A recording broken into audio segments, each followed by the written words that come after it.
có được pi bốt gì nàng sang chế pa ôi mati nàng sang chế pa ôi tiết ri học tên nên nàng con về chi tipu rong sopi tuần chi mà có được pi con gì mà tê trong thôi mà dun de ma o có được pi dipu arong sopi dipu arong sopi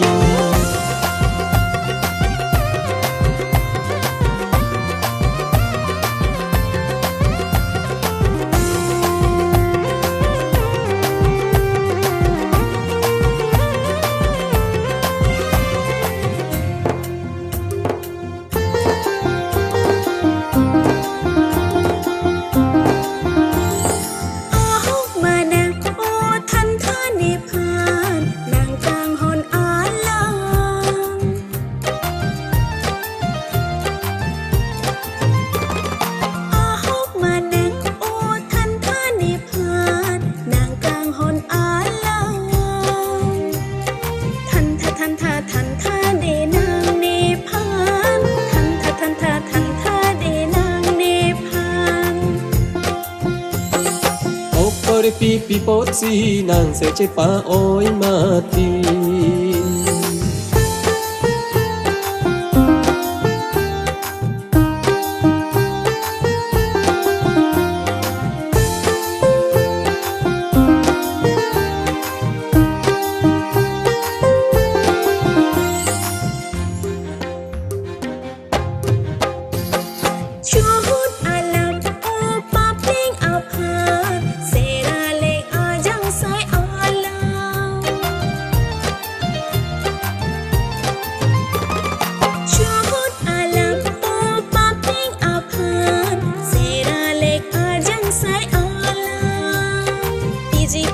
Piji pu nang ne phan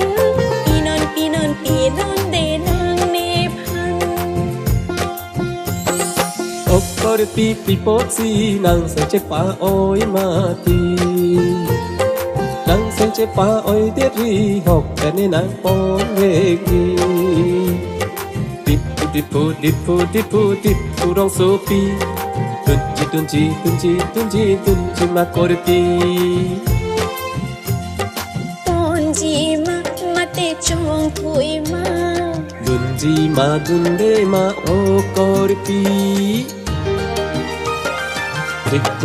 dipu arong sopi dipu arong sopi dipu arong sopi dipu arong sopi